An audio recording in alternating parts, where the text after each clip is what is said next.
And Mr. Secretary, why was Lieutenant Colonel Matthew Lohmeyer relieved of his command? It was a decision made by his chain of command, and typically those decisions are made based upon either having confidence or a lack of confidence. This issue is under investigation by the IG, and so I won't comment any further on that.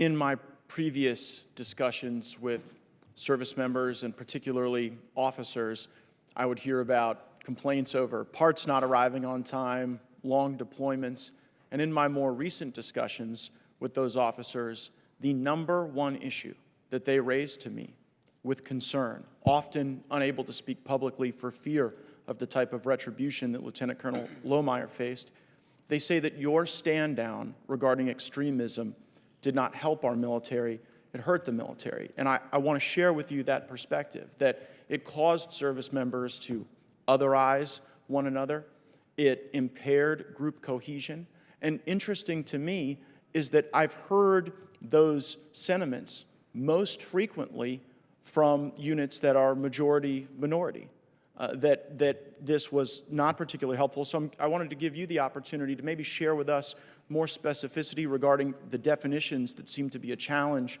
when Ms. Hartzler was asking questions. How should the Department of Defense think about critical race theory?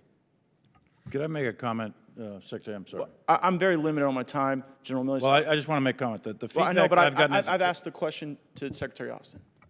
I don't know what the issue of critical race theory is and what the relevance here with the department. We do not teach critical race theory. We don't embrace critical race theory, and I think that's a spurious conversation. And so we are focused on extremist behaviors, and not ideology, not people's thoughts, not people's political orientation. Behaviors is what we're focused on. And one final point, and thanks for your anecdotal input, but I would say that I have gotten 10 times that amount of input, 50 times that amount of input on the other side that have said, hey, we're glad to have had the ability to have a conversation with ourselves and with our leadership. And that's what we need to make sure again, that we remain reclaiming my a time, cohesive Mr. Secretary, organization. it may be that you're receiving that input in the ratios you describe because it was your directive. It may be that people are concerned about criticizing your decision because Lieutenant Colonel Lohmeyer was not relieved of his command for his actions. He was not relieved of his command because of poor performance regarding his duties. He was relieved of his command precisely because of his thoughts and because of his critique of critical race theory. It is particularly helpful that you have said that the Department of Defense does not embrace critical race theory and that you think the discussion is not appropriate. I would suggest that it is the ideology that is not appropriate, and it is particularly concerning to me that you have hired a critical race theorist to give you advice on personnel matters, and that person is Bishop Garrison. And I would particularly observe that on July 27, 2019, Bishop Garrison tweeted regarding former President Trump, he's dragging a lot of bad actors out into the sunlight, normalizing their actions. And here's the relevant part. If you support the president, you support that. There is no room for nuance in this. There is no more, but I'm not like that talk. And then he replies to his own tweet with what seems to be a very ethno-nationalist hashtag, hashtag Black44.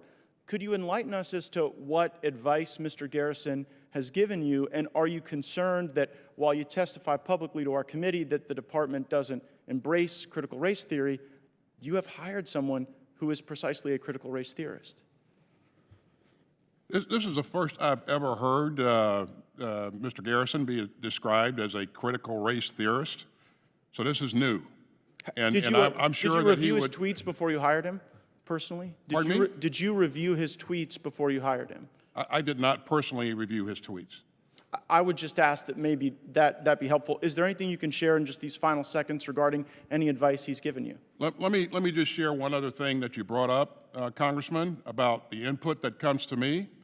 You know, I trust my leadership from top to bottom that they will give me fair and balanced and unvarnished input. And for you to say that people are telling me what I want to hear, I get it, but I'm smart enough to know That does happen. Yeah. You know, maybe they're telling you what you want to hear. Well, I don't know that they even know what I want Gentleman's to hear. time has expired.